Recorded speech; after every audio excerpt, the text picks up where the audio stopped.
Welcome to the Indie Film Hustle Podcast, episode number 261. If not now, when? Eckhart Tolle. Broadcasting from the back alley in Hollywood, it's the Indie Film Hustle Podcast, where we show you how to survive and thrive as an indie filmmaker in the jungles of the film biz. And here's your host, Alex Ferrari. Welcome, my Indie Film Hustlers, to another episode of the Indie Film Hustle Podcast. I am your humble host, Alex Ferrari. Today's show is sponsored by Soundstripe. Now, Soundstripe is a music licensing website that allows you to download unlimited music for your latest projects. And once you download it, it is yours for life. You can use the music for feature films, short films, YouTube, you name it. And they charge just a fraction of the cost of what a normal stock music library would be. You can sign up for a monthly or a yearly subscription. And if you want to get 10% off your yearly subscription, just enter the code IFH and go to soundstripe.com. Today's show is also sponsored by Studio Unknown. Studio Unknown is a crack team of audio post professionals known for quality sound on any indie budget. Whether you need a lush surround sound mix or a quick festival submission pass, Studio Unknown can help you with all of your post sound needs, from sound design and mix to Foley, ADR, and even a custom score. Contact Studio Unknown and mention the Indie Film Hustle Podcast, and you'll get 50% off one day of ADR or 10% off your complete post-sound package. Just go to studiounknown.com. Now, if you thought that last week's episode was an insane story with Faith's movie Deuce of Spades and all her amazing adventure of making it over the course of 5 years, this week's guest will blow you away.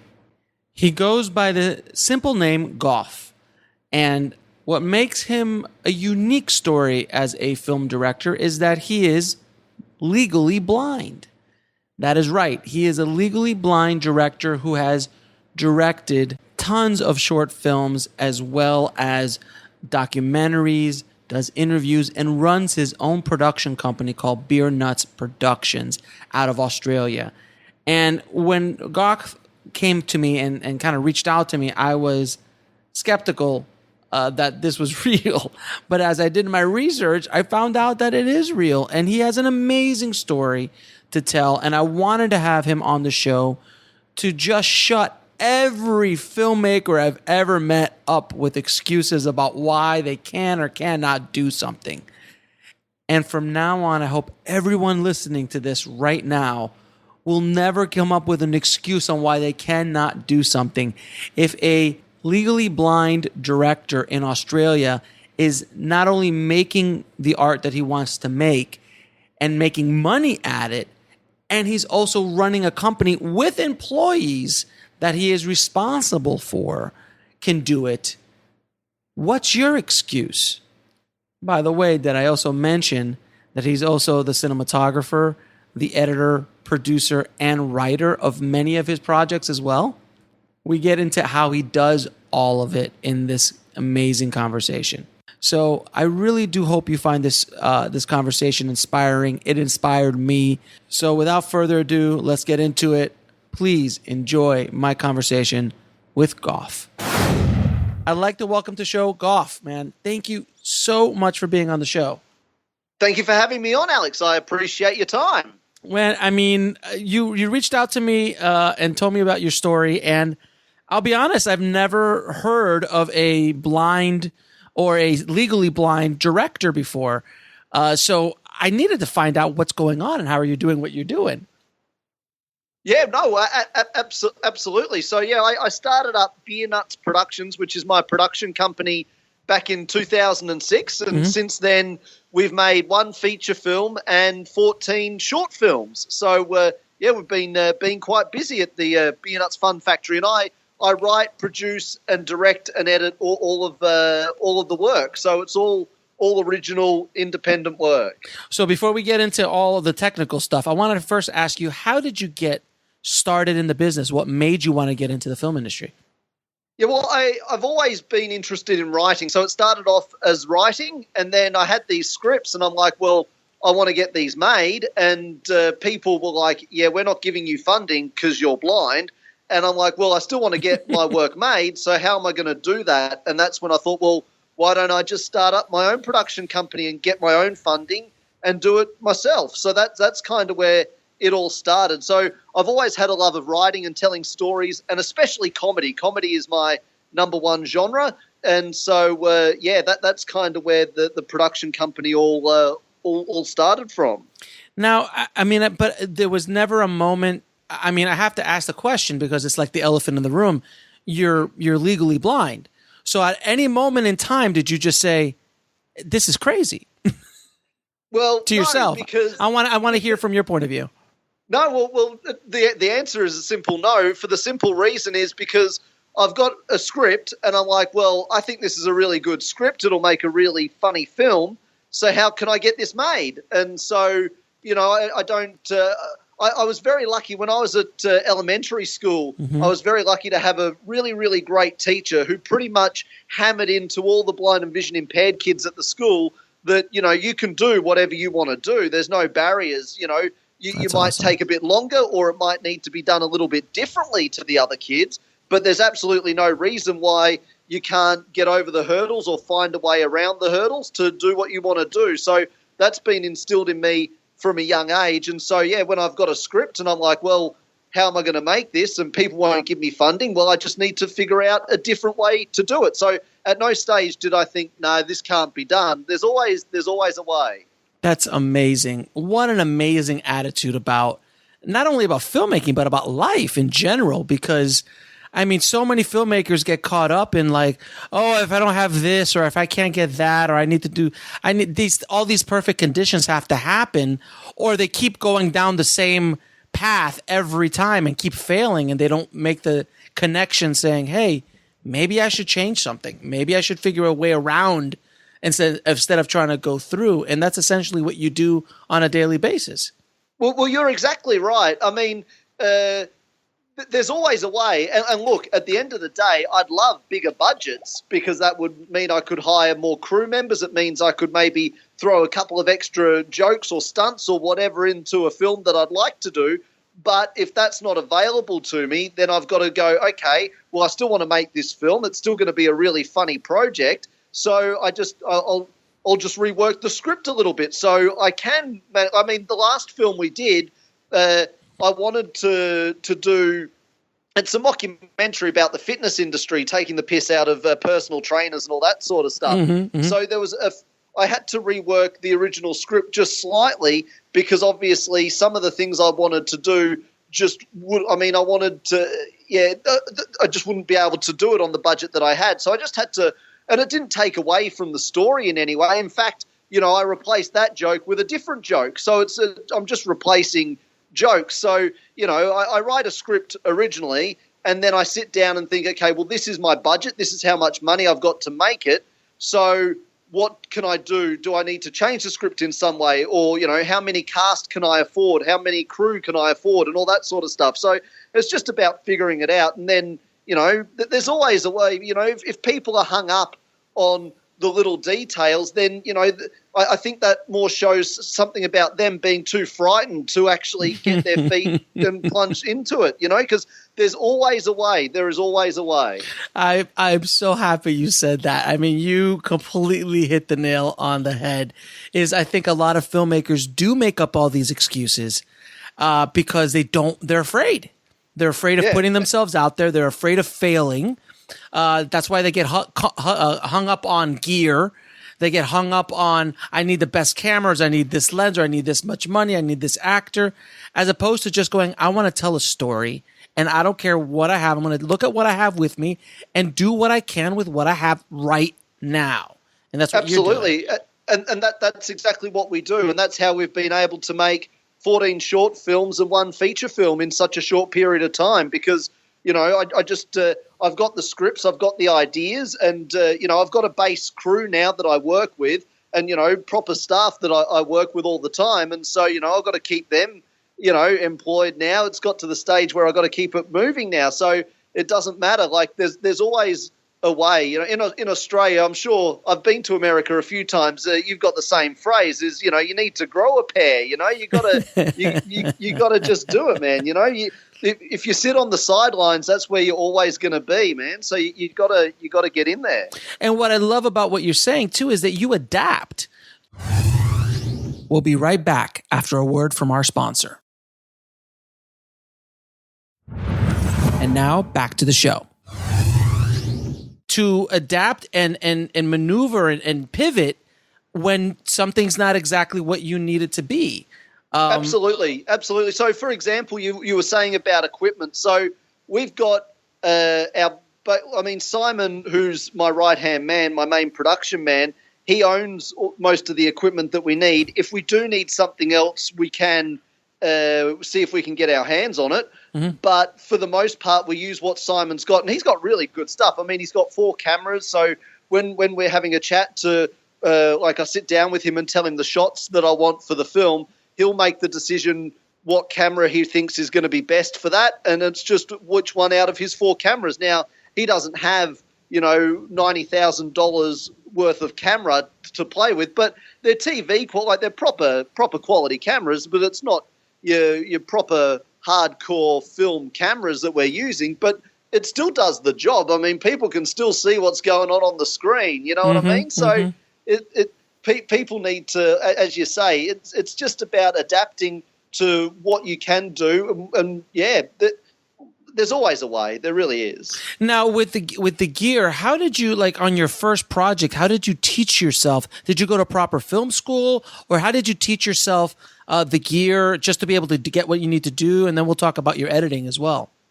Yeah, so in regards to, because I actually shot the very first film, I had pretty much no money. Sure. So that's why I did a documentary. Again, because, there's a few reasons why I did a documentary. It's obviously very cheap to make a documentary because essentially it's just talking heads. Mm-hmm. So it's more about the planning and the research and all that sort of stuff for a doco.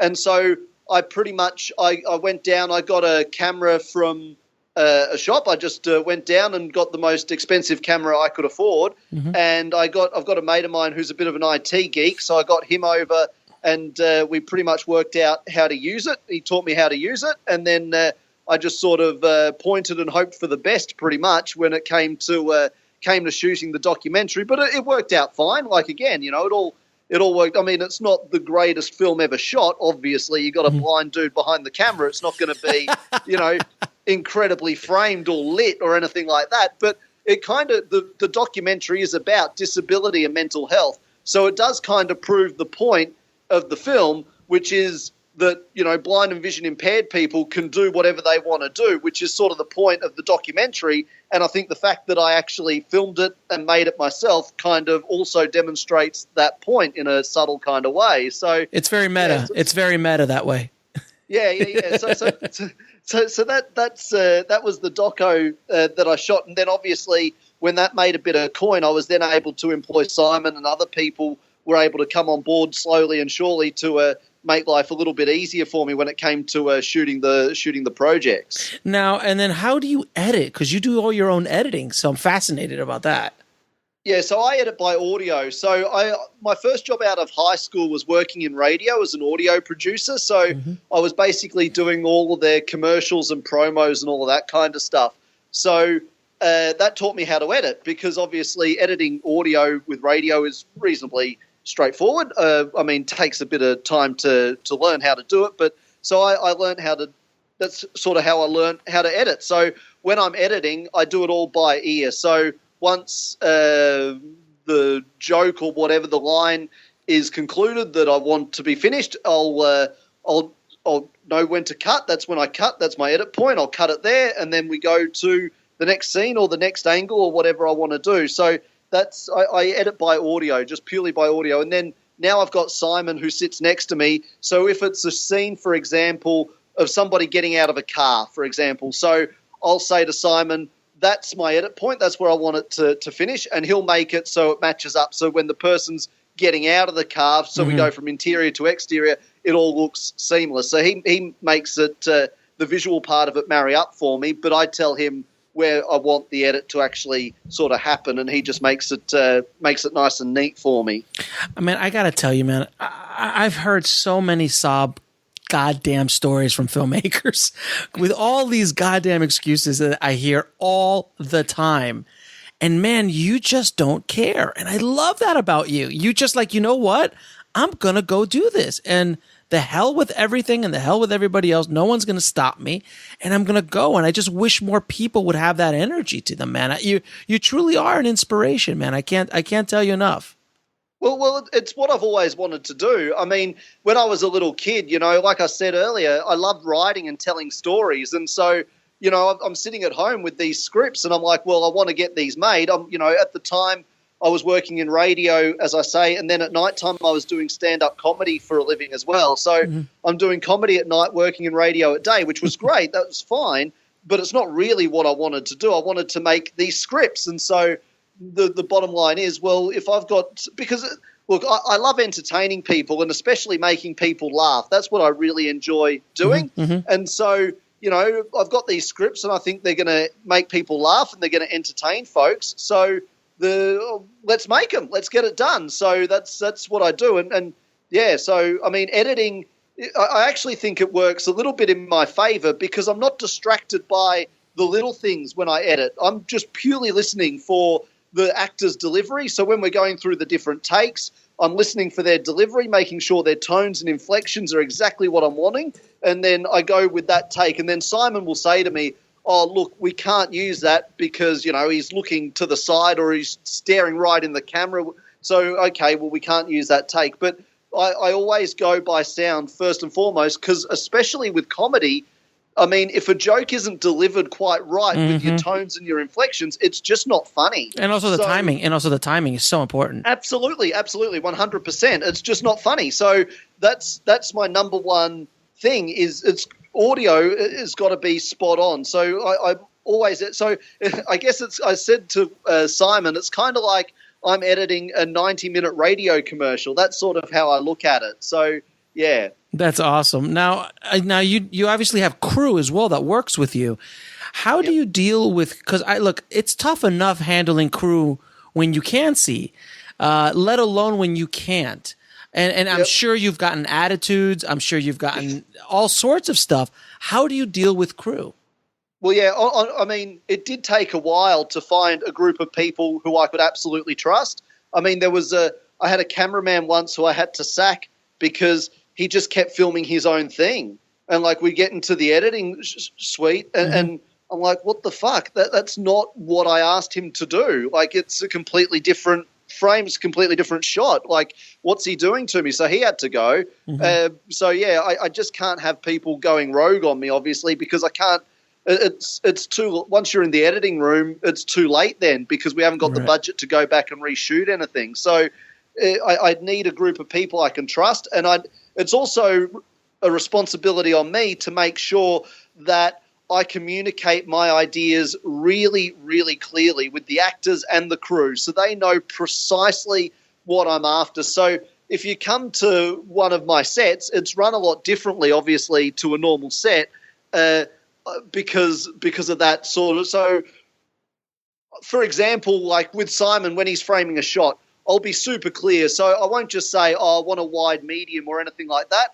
I'll actually be really specific. So I'll say, I want you to shoot from just above his navel or just above his belly button, and you're going to go to 2 centimeters or half an inch above his head, and that's your shot for this particular frame. And he's like, okay, no worries. So it's just about me being really clear with what exactly I want everything to be like. And same with the actors. I mean, I drive the actors insane because I'm forever just listening to how they're delivering the lines. And if they get a word wrong or they stumble, stop, start again, do it again. So, yeah, it's just about me being really, really clear and communicating my ideas really clearly with everybody so everybody knows exactly what they need to be doing. And also so that everybody knows what everybody else is doing as well, because that's equally important. No, I can imagine you could be a nightmare for an actor because all you're doing, you're not being persuaded by their performance visually. It's all about the audio. So if a syllable is off, that's all you've got to hold on to. So they got to hit their line perfectly. Yeah. That must be a nightmare for them sometimes. Yeah, some of them are really cool and they like it, because they want to do a really good job and they want to get it right. And they enjoy that, and some of them don't like it so much at all. So yeah, it's Now, it's a little bit 50-50. Some of them really don't dig it because, they're like, I'll deliver the lines. That's my job. I'm the actor. We'll be right back after a word from our sponsor. And now back to the show. But some of them really love working with me and just nailing it absolutely perfectly. So again, and then, if I have someone who doesn't like the way I do things, then obviously they're not going to work with me going forward. So, it sort of weeds people out a little bit too, So, now, and how do you, yeah. I'm sorry, I didn't mean to cut you off, but how do you do the castings? Like, I'm sure that actors will walk in, they're like, I'm sorry, the director is what? I'm sure that's happened a few times.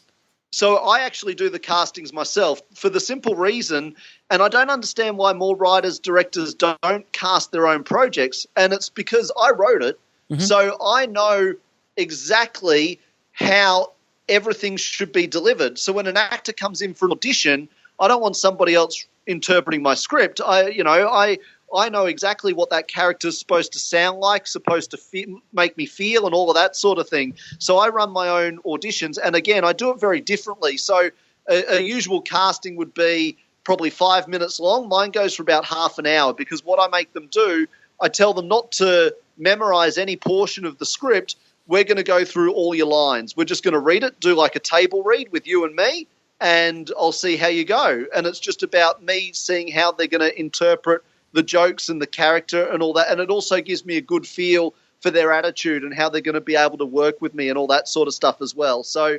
I'm really, really. And the other thing I don't like is improvisation. I spend a lot of time writing my scripts. So when they come in for an audition, I'll say to them, look, no improv. You've got the script. So I just want to see how you go with the lines. Let's rock and roll. And so, it goes for about half an hour, and I get a really solid idea then of who they are as a person, how they are as an actor, and how they're going to go with this character and these jokes. Now, we'll be right back to the show in just a minute, but we got to pay some bills. So I'd like to thank today's sponsor, Blackbox. Blackbox is a new platform and community that is all about financial freedom for filmmakers like you. If you join Blackbox, you will be transformed from being a worker to being a maker of your own content. And you'll be making steady passive income from the global market. Blackbox currently allows you to upload your stock footage once, get it to many global agencies, and then allows you to share that passive income stream with your collaborators. Whether you want to submit old footage that's been sitting around in your hard drives or create brand new content, Blackbox is for you. It's really quite revolutionary. With Blackbox, filmmakers can concentrate on making great content while Blackbox takes care of all the business BS. Just visit www.blackbox.global to find out more. And now back to the show. Now, how do you handle other parts of pre-production like location scouting or building of a set or things like that, since you're not visually seeing how much? And you aren't completely blind. You do have some sight. What are the limitations and how do you handle it? So locations can be tricky.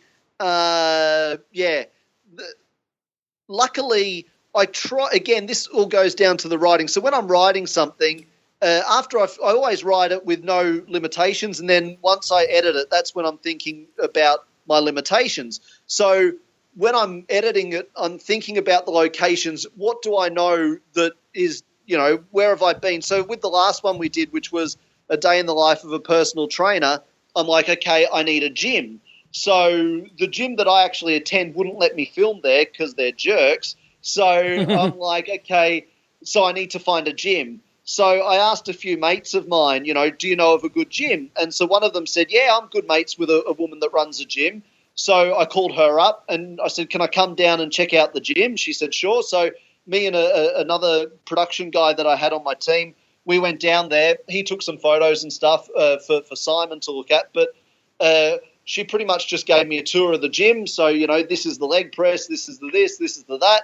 And so we walked around, and it turned out to be a really, really great venue to shoot at because she had everything that we needed and there was plenty of space and all that sort of stuff. So it was really cool. But, yeah, it's about trying to find places that I kind of already know, and then if I don't, I just have to ask as many people as I can find, because it's not like I can just get in my car and drive around town and look for places. So it's just about sort of improvising the best I can and trying to work my way around it. So we needed 6 locations for the last film I did, and some of them were really tricky to find. The public swimming pool was hard.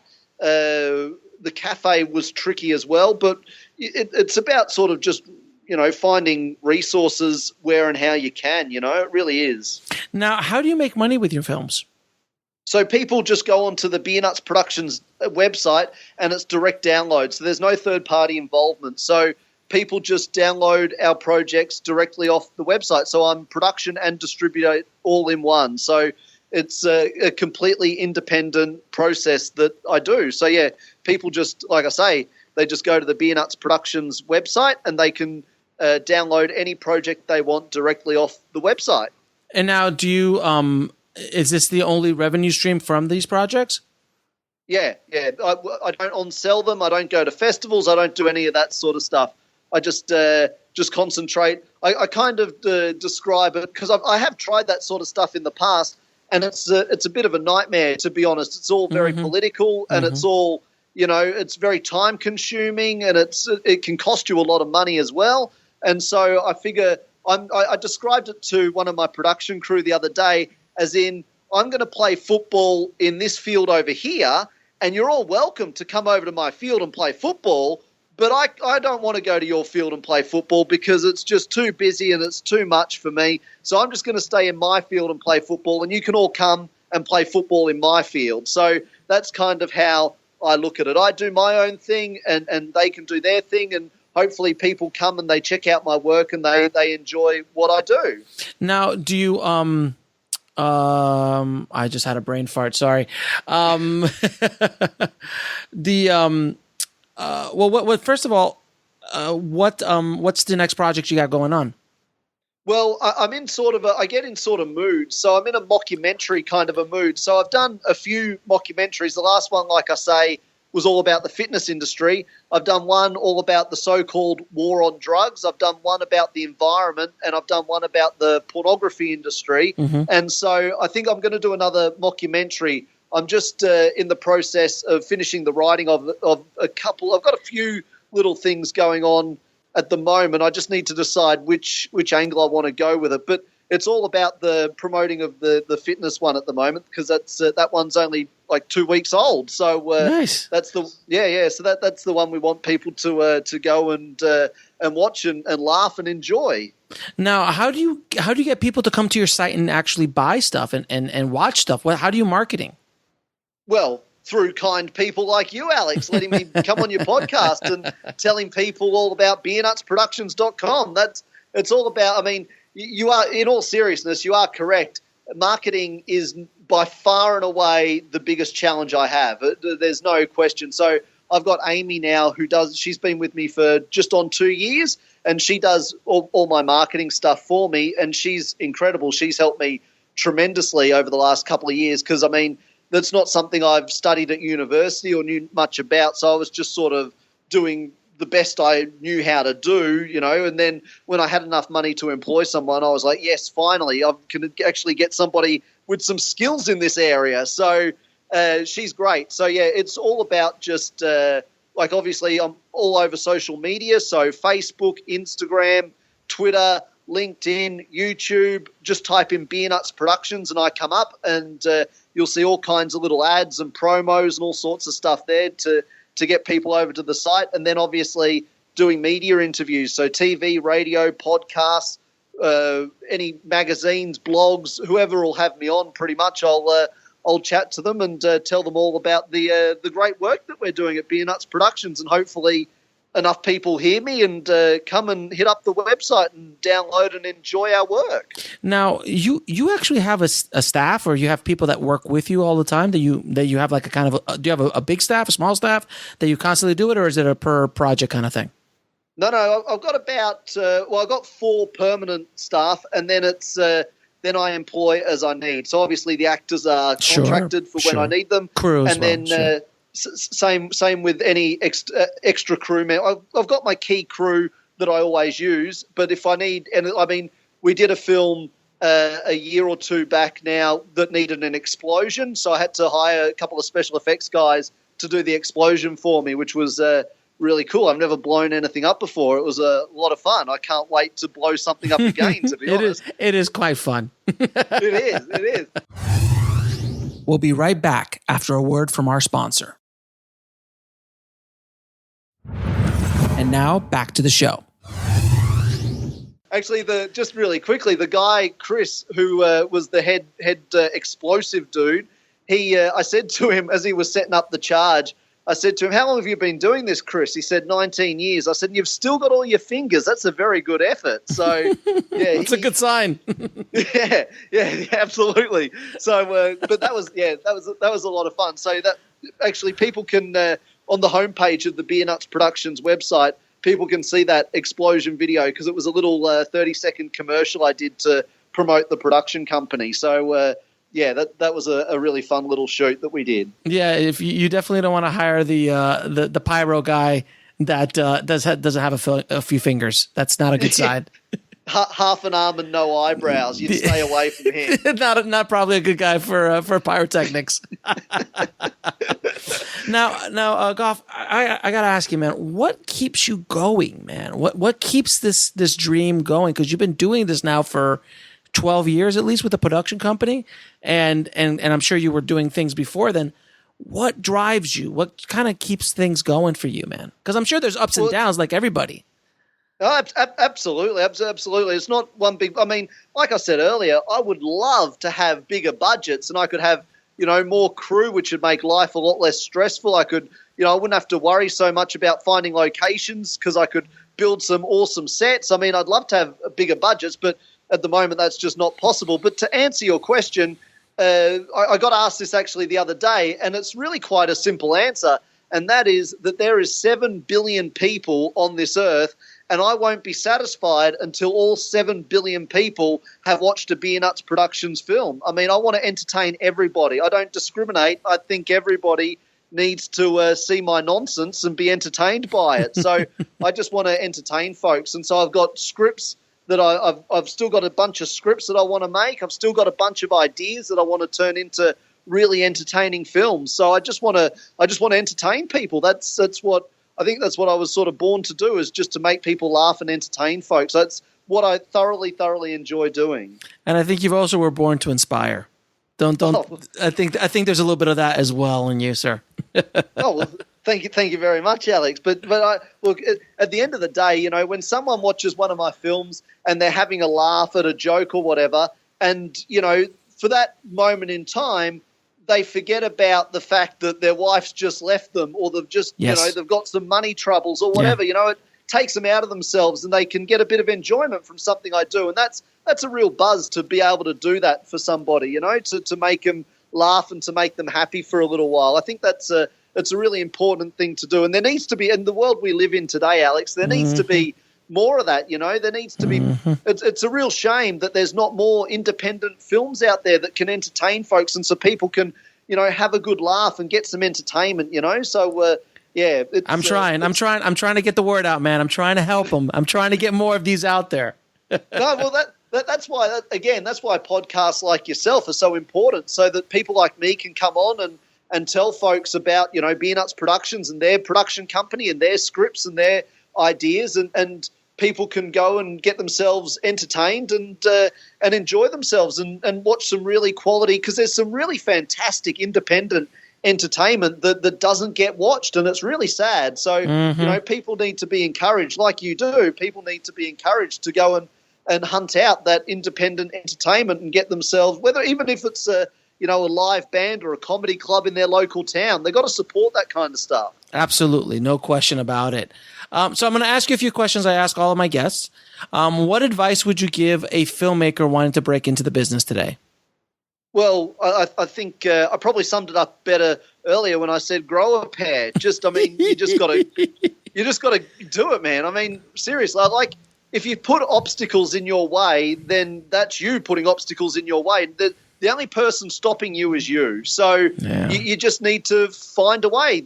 There's always a way. I mean, I wasn't able to get traditional funding, So I made a documentary. I put that online. I got sales, and then I was able to make another film and another film. And I mean, it's not the kind of a financial planner probably wouldn't recommend my business model, but, at the moment it's working, and so we'll stick with it, So you just got to find what works, and get stuck in. There's at least 4 or 5 T-shirts in everything you just said. At least 4 or 5 T-shirts that you could put what you just said on it and sell them. I'm serious. Now, well, if you do that, I want at least 20%. Obviously, sir. Obviously. Now, what lesson took you the longest to learn, whether in the film industry or in life? That's a really good question. I guess, just not to take things so personally, and not to get down on yourself and on the situation, because it is difficult. I mean, especially when you have a disability. I mean, someone says to you, you can't do that because you're blind. I mean, that's discrimination.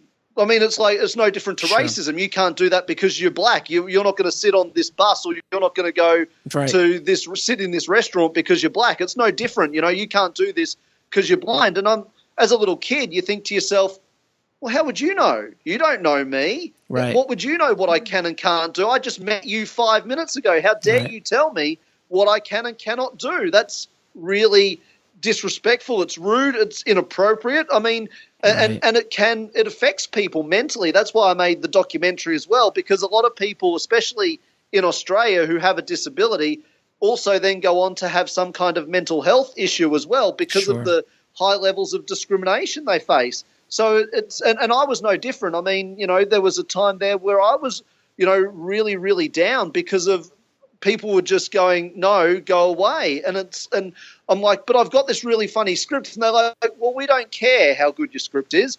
Go away. And then so it can get you really, really down. So I suppose it took a long time for me to sort of figure out, well, screw them. What do they know? You just got to, and it's easier said than done. I mean, I know I say, you just got to grow a pair and get into it. And it is true. That's what you need to do. But it is easier said than done. But at the end of the day, you just have to suck it up and do it, really. I mean, and it did take me a long time to sort of get my head around that. It really did. I mean, and it is hard. It is easier said than done. But what choice do you have? If you want to go down this road, you've got to jump in the game. If you want to play, you've got to jump in the game. Absolutely. That's precisely. I mean, I'm not ashamed to say I saw a few psychologists in my time, and one of them said to me, well, you chose this industry, so you're not a prisoner. You're not a prisoner. That's it. You're the one that chose this industry to be in, so what are you whinging for? Just go on, do it. If you want to get hit by a car, you got to step in traffic. Absolutely. You like she said, this is what you keep saying you want to do, so do it. Right. And she is, I mean, again, it is easier said than done, but at the end of the day, she is correct. I was the one that chose to do this as a career path, so therefore it's up to me to make it happen. So, I mean, it's the same if you want to be a cook, if you want to be a builder. Yeah. If you choose to be a bricklayer, that's your passion in life is to build houses, then start building houses, But, it's just about making sure that those people, those ignorant people that want to put you down, you don't allow them to affect you mentally and affect your mood. You have to find a way to move past that and to move on, and that is the tricky part. No, it's so true. I mean, there's so many filmmakers out there who are like, oh, this business, I it's not letting me do what I want to do, and I want to do this or I want to do that. I'm like, well, do it. We're in a place now where you do. If you want to write. Writing is the cheapest thing you could do in this business. You can have 30 or 40 scripts sitting there, and it costs you nothing to do. There's a very famous Australian. He ran a wonderful sketch. If people jump on YouTube and they just they should be looking up Beernuts Productions or Indie Film Hustle. Obviously. But after they've done those two things, there was a guy called Ian McFadgen who did the Comedy Company in the 80s here in Australia. And it was a sketch comedy program that was massive here in Australia. And I saw him speak because he's now a lecturer at university. And I actually went to one of his speeches. And he actually said, look, it has never been cheaper and easier to make a TV, because he's all about TV. So he said, it's never been cheaper and easier to make a television show, but it's never been harder to get it seen. So Yes. he said, if you gave me $8,000, I could give you a half-hour sketch show. We'll be right back after a word from our sponsor. And now back to the show. But then getting it onto the networks and getting it seen, that's the tricky part. He said it used to be the other way around. It used to be really expensive to make stuff. He said back in the 80s when we were doing the comedy company, it was really expensive to make it, but it was really easy to get it on television because there was nothing else for them to air. So they would, but I mean, everybody's got reality shows and all sorts of crap that they're punching through. So it's, yeah, and he is correct in what he says. It is true. It's never been easier to get stuff made because the equipment's cheaper. You know, everything's cheaper and easier to do with digital. I mean, things are easier to edit. They're easier to put together. You can put in special effects easier. Everything's easier to do. It's just harder to get it out there and get it seen. So that's where the shift has been. That's why the marketing and the social media thing is so important. Absolutely, 100%, yeah. Now, what are 3 of your favorite films of all time? That's a good question. I've got so many, though. It's hard for me to narrow them down. I'll go with I kind of go with more obscure sort of dark comedies. There's an English film called Still Life that I really, really love. Again, probably nobody but me has seen it, but it's a really, really fantastic, really dark comedy, which I really love. Thinking more commercial, I really loved, actually, there's 2 Jim Carrey films that I really love, and they're not the ones that people probably would naturally assume. Cable Guy? No, not the Cable Guy. That's a dark comedy. That's why. To be honest, to be fair, I didn't think that was as bad as everybody else thought. It wasn't as bad. I liked it. I actually enjoyed it too. there was some funny lines in there, man. I didn't think it was that bad. Anyway, so I really love I Love You, Philip Morris. I thought that was so funny and so cleverly made. The way that's directed is just genius. They're so clever. Those boys do some really good films. It was so well made and so funny, and he was really great in it. And also, I love The Truman Show. I thought that was a really fine film as well. Classic. That's a classic. But it's a masterpiece what they did in that film. It is. I just like both of those films because the ideas are so well. I mean, I know I Love You, Philip Morris is a true story, and I often find I really enjoy watching true story films. I find them to be really interesting.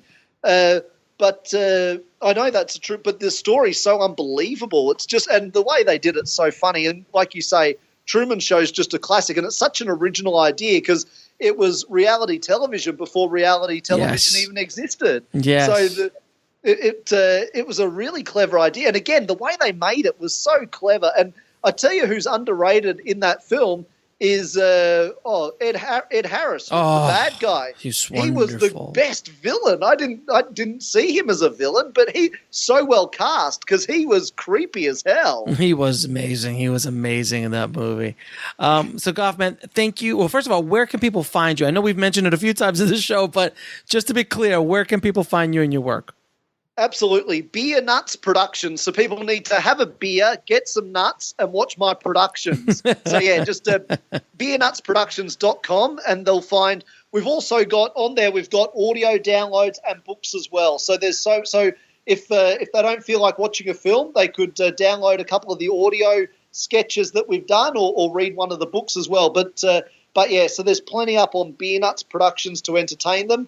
And like I say, all over social media. So make sure you hit up YouTube and Facebook and all of that stuff, and you'll find Beernuts Productions everywhere you look. I'll put all those links in the show notes. Gough, thank you so much for coming on the show and showing people and showing the tribe that there is nothing that's stopping you other than yourself, and you could just do it. Just as you say, grow a pair and get in the game. Absolutely. And look, Alex, I really appreciate your time, and it's been a lot of fun chatting with you today. Like I said before, I don't want to hear any excuses from anyone anymore. Gough is an inspiration, man. I mean, how he could just keep going no matter what is a testament to his ability to just go and hustle and move and make it happen no matter what. So Gough, thank you so much for sharing your amazing story with us. And I really do truly hope it lights a fire in the ass of every filmmaker and tribe member listening today. And if you want links to Gough and his work and anything else we talked about in this episode, just head over to indiefilmhustle.com/261. And if you haven't already, please head over to filmmakingpodcast.com and leave us a good review on iTunes. It really, really helps us out a lot. And I want to thank all of the tribe who've been sending all of these amazing emails and messages congratulating me on my film On the Corner of Ego and Desire getting into the Rain Dance Film Festival. It means so much. And thank you for sharing your stories with me as well about your projects and what you're doing. So keep going, guys. No matter what happens, it is up to you to make your own fate. It is your job to make the life you want. As always, keep that hustle going. Keep that dream alive. And I'll talk to you soon. Thanks for listening to the Indie Film Hustle podcast at indiefilmhustle.com. That's INDIEFILMHUSTLE.com.